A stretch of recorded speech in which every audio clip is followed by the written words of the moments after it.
The judge's chamber smelled of old leather and broken promises. Margaret signed her name with fingers that wouldn't stop trembling.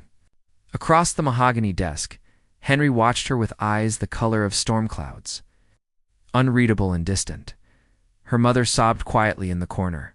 Her father's jaw was tight, his hands clenched into fists of shame and relief.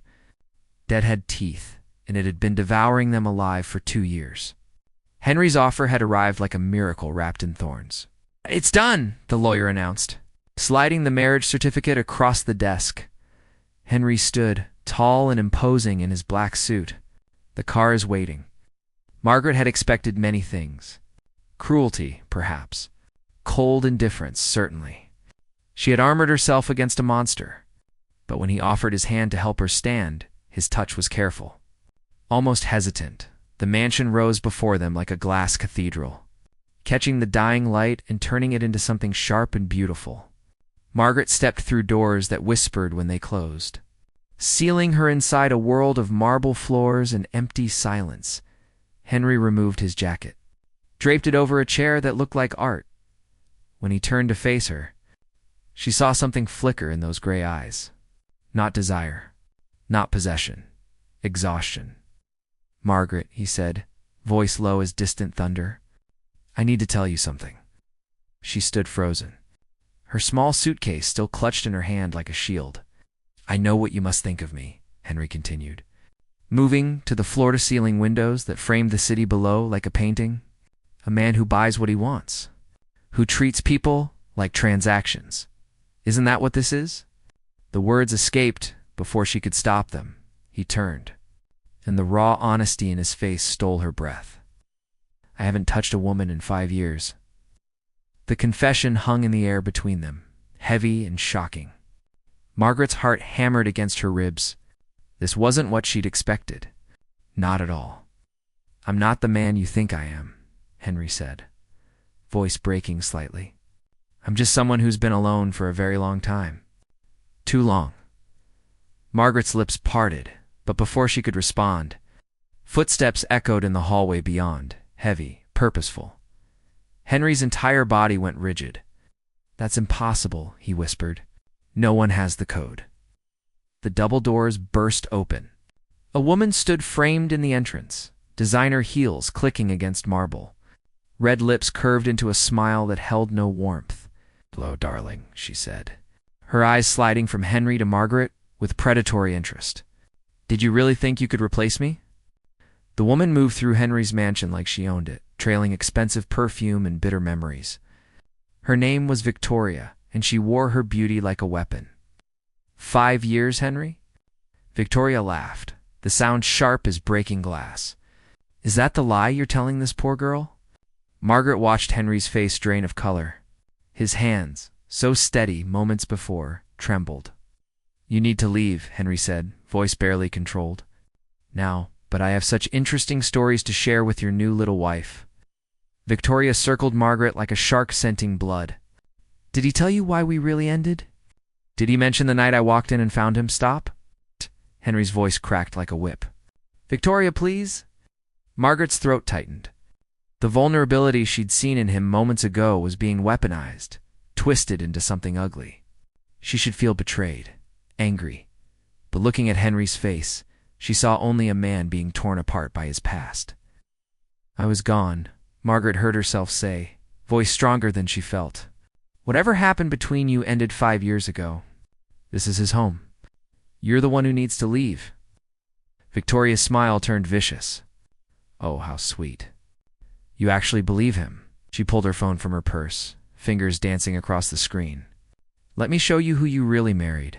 Regrets." Hands went cold as Victoria thrust the phone toward.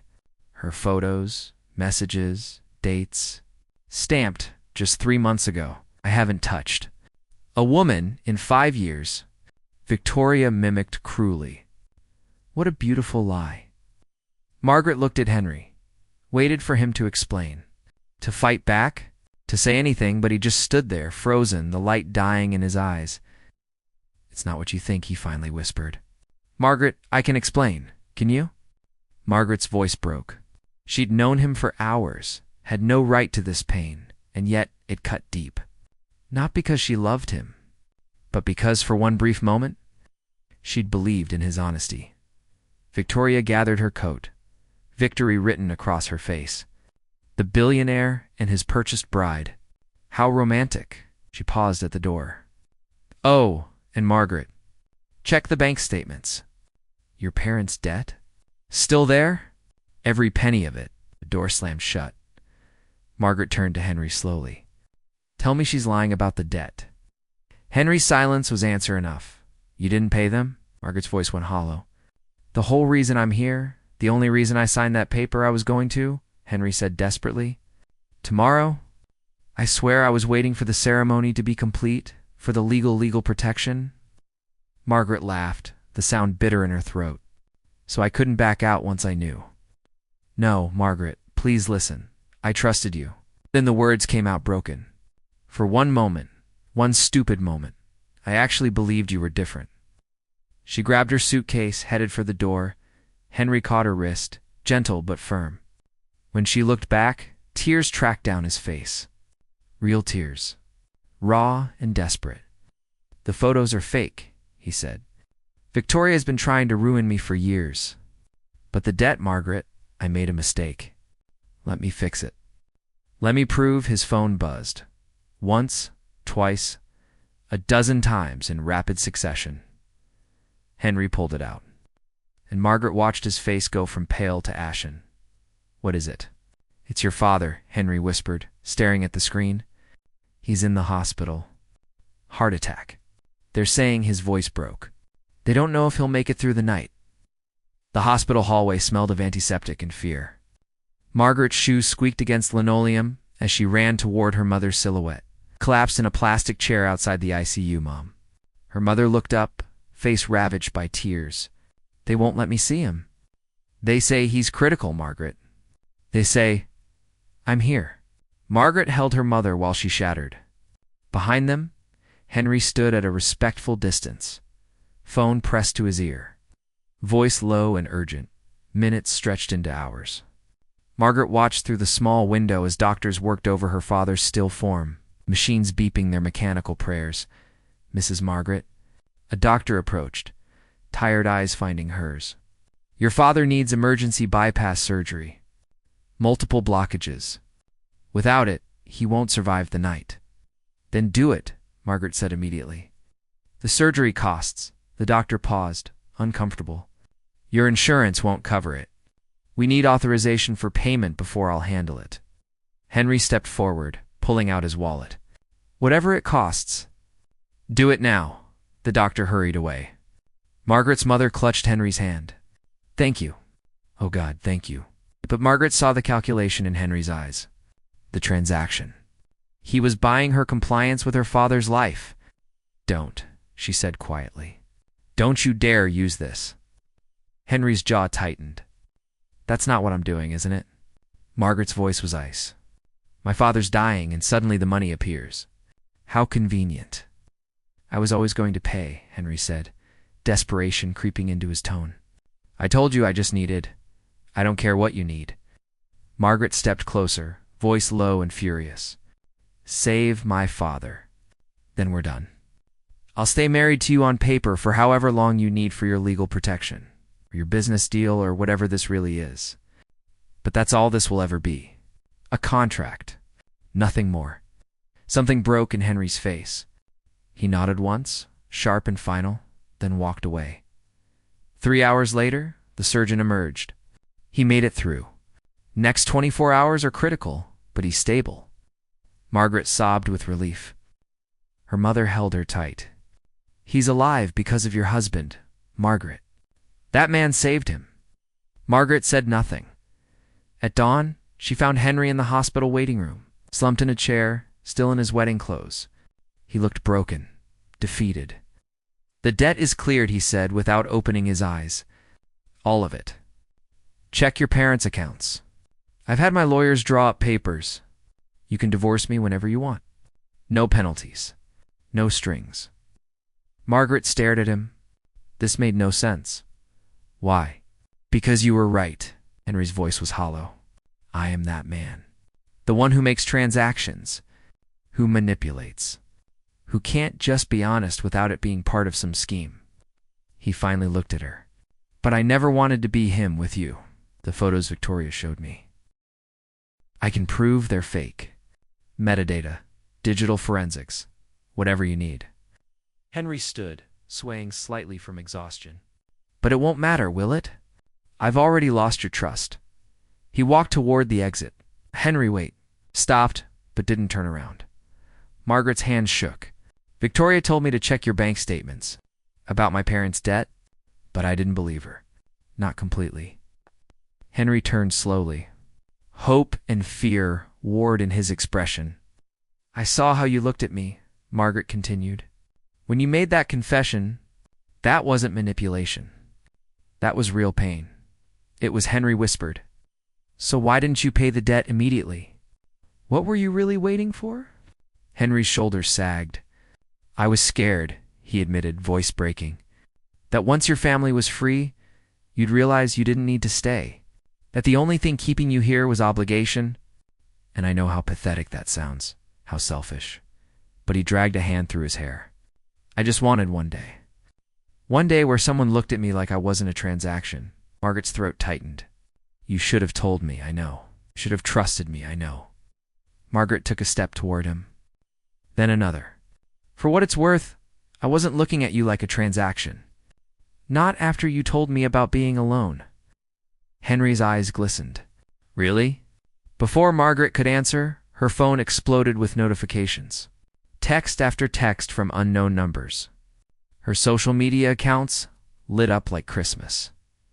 With trembling hands, she opened the first message. It was a video of her and Henry in the mansion. Their private conversation, recorded somehow, edited viciously, made to look like Henry was coaching her on how to act, how to play the innocent bride. No, Margaret whispered. The views were already in the hundreds of thousands. What is it? Henry reached for her phone, then froze. Victoria? She must have planted cameras. Margaret's world tilted. Everyone will think I'm a gold digger. That we're both frauds. Henry's phone buzzed.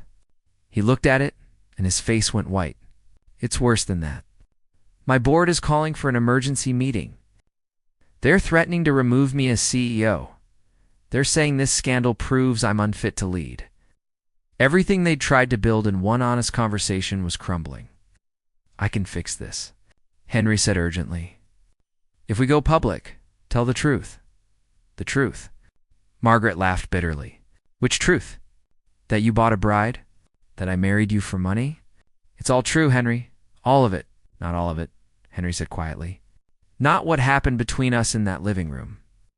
Margaret met his eyes, saw the sincerity there, the vulnerability, and realized Victoria had stolen that too. The emergency board meeting took place in a room of glass and steel, high above the city.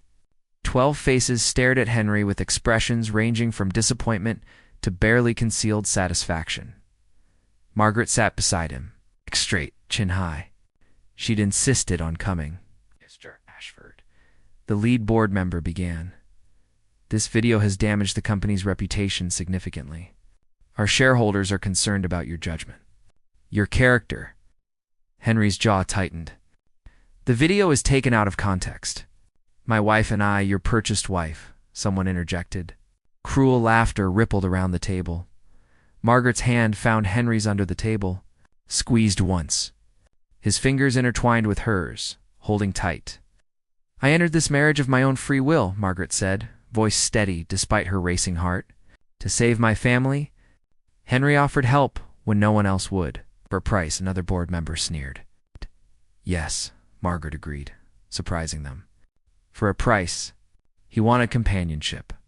I needed money. It was a transaction. But transactions don't make us frauds. They make us human. The room fell silent. However, the lead board member said, pulling out a folder, we've discovered something else. Something far more concerning. Henry's hand tightened on Margaret's. Victoria Chen, your ex-fiancée, has been working with Bennett Industries. Your biggest competitor? Papers slid across the table. She's been feeding them insider information for 2 years. trade secrets, acquisition targets, everything. Henry's face went white. That's impossible. Victoria doesn't have access to she did when you were together.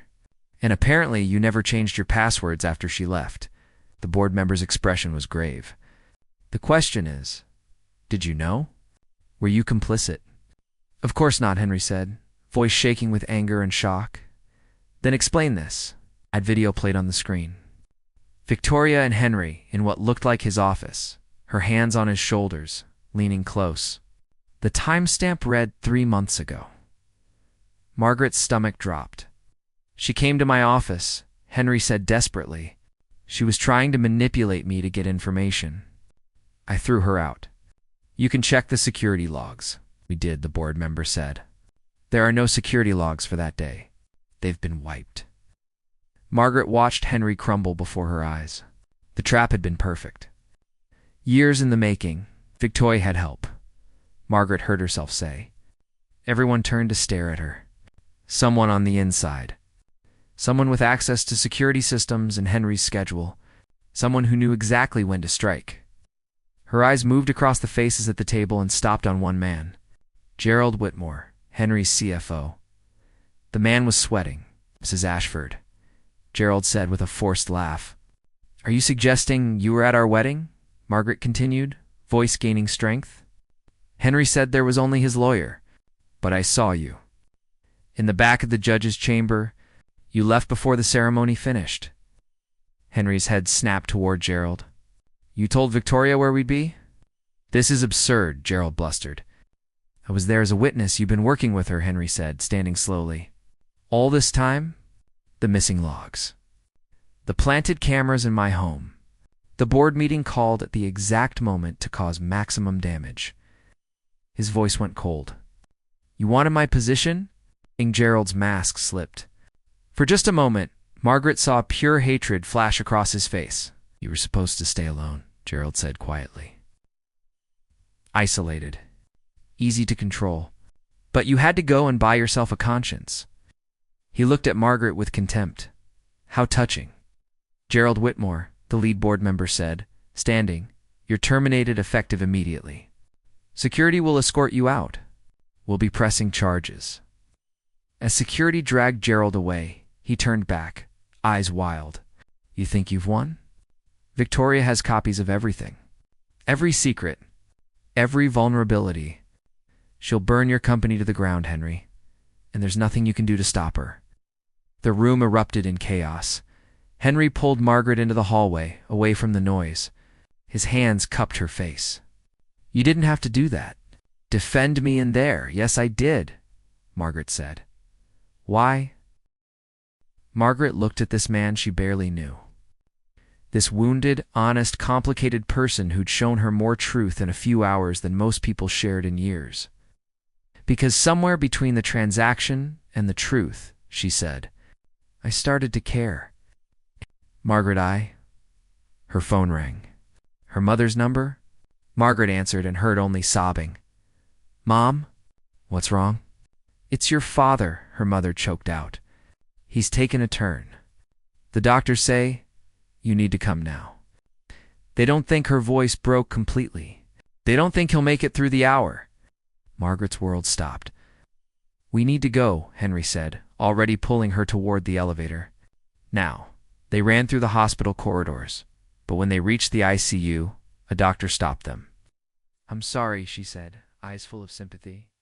There's a problem with his treatment authorization. The payment didn't clear. We've been trying to reach you. That's impossible, Henry said. I paid it myself. I transferred. Understanding dawned in his eyes. Then rage. Victoria, he whispered. She must have hacked my accounts. Reverse the payment. Through the window, Margaret could see her father's monitors going haywire. Doctors rushing in. How long until you can reprocess the payment? Margaret asked, voice deadly calm. At least 2 hours to verify the funds. He doesn't have 2 hours, Margaret said. She turned to Henry. Saw her own desperation mirrored in his face. What do we do? She whispered. Henry's phone buzzed. A message from Victoria. Checkmate. Drop the investigation into Gerald or your father-in-law dies. You have 5 minutes to decide. Margaret read the message over Henry's shoulder. 5 minutes. Her father's life measured in seconds. Do it, she said. Drop the investigation. Henry looked at her. If I do, Victoria and Gerald win. They'll destroy everything I've built. They'll walk free. I don't care. Margaret's voice broke. That's my father in there. Henry's hands shook as he stared at his phone. There has to be another way. There isn't. Margaret grabbed his phone. I'll do it myself. Wait. Henry caught her wrist. Not roughly. Gently. Before you do this, you need to know something. Henry, we don't have time. Victoria isn't who she says she is. The words tumbled out fast and desperate. 5 years ago, I didn't leave her. She left me. After I found out she'd been using me to get information for her real partner, Gerald. They were together the whole time.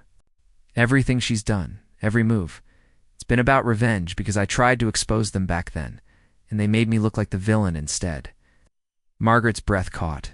Why didn't you tell me? Because I was ashamed. Because I let her manipulate me. Because for 5 years I've been alone, afraid to trust anyone, afraid to, his voice cracked. And then you walked into my life, and for one moment, I wasn't afraid anymore. Through the ICU window, alarms screamed. Margaret looked at the phone in her hand, looked at her father dying, looked at Henry's face, raw with anguish and love and fear. I can't choose between you and him, she whispered. You're not. Henry took the phone back. I am. He started typing. Henry, what are you doing? Transferring everything. My company shares. My accounts. All of it. His fingers flew across the screen. Victoria wants my empire? She can have it. But she gives us the payment authorization now. Oh. Margaret tried to grab the phone. You can't. That's your entire life. My entire life has been empty, Henry said, eyes bright with tears. Until today. Until you. He hit send. Done. For 3 seconds, nothing happened. Then Margaret's mother burst through the ICU doors. The payment cleared. They're starting treatment right now. Margaret couldn't breathe. Couldn't think? She turned to Henry, who stood there looking lost and relieved and utterly destroyed. You gave up everything, she whispered. No, Henry said softly. I finally found something worth keeping. Margaret kissed him. Fierce and desperate and full of every emotion she didn't have words for. When they broke apart, both were crying. I have evidence, Henry said against her lips. Copies Victoria didn't know about. Proof of everything she and Gerald did. I sent it to the authorities before I sent her the transfer. She'll be arrested within the hour. So will Gerald. But you still gave her your company. Company I can rebuild. Henry's hands cradled her face. A life I couldn't. 3 hours later, Margaret's father opened his eyes. Weak but alive. Her mother sobbed with joy. Henry stood in the hallway, watching through the window, not intruding on their family moment. Margaret found him there at sunset. The hospital had filled with news. Victoria and Gerald arrested. Henry's board reinstating him after the evidence went public. Offers to help him recover his transferred assets flooding in. You could have told me your plan, Margaret said, leaning against the wall beside him. If I had, would you have let me do it? No, exactly, Henry smiled, tired but genuine. I needed you to believe I'd actually sacrificed everything, so Victoria would believe it too. You took an enormous risk. It was worth it. Henry turned to face her fully. Margaret, I know this started as a transaction, a contract. But somewhere between the lies and the truth, I fell for you, the real you. And I need you to know you're free. Your father is safe. Your family's debt is gone. You don't owe me anything. Margaret stepped closer. What if I want to stay? Henry's breath caught. Why would you want that? Because you're right, Margaret said, reaching for his hand. This started as a transaction, but it became something else. Something real. She smiled. Besides, someone needs to help you rebuild that empire. Might as well be your wife. It's Margaret, I'm not saying I love you, Margaret said honestly. Not yet. We barely know each other. but I'm saying I want to. I want to know the man who gave up everything for someone he met today. I want to know what we could become. Henry pulled her close, resting his forehead against hers. I can work with want, good Margaret whispered, because I think we might be the best transaction either of us ever made. He laughed. The sound surprised and joyful, and kissed her as the sun set over the city below. 6 months later, Margaret stood in the same living room where this had all begun. But it wasn't cold anymore. It wasn't empty. They'd filled it with life, with laughter, with the messy, complicated reality of two people learning to trust again. Henry found her there, wrapped his arms around her waist. Thinking about that first day, thinking about how terrified I was, Margaret admitted, how certain I was that I'd made the worst mistake of my life. Margaret turned in his arms, looked into those storm-gray eyes that had learned to smile. Now I think it might have been the best decision I ever made, even though I'm a man who buys what he wants. You didn't buy me, Margaret said, kissing him softly. You earned me. Outside, the sun caught the glass and steel of the mansion, turning it warm and golden. Inside, two people who had started as strangers learned what it meant to become something more. Not a transaction, not a contract, just love. Complicated, messy, hard-won, and real. The end.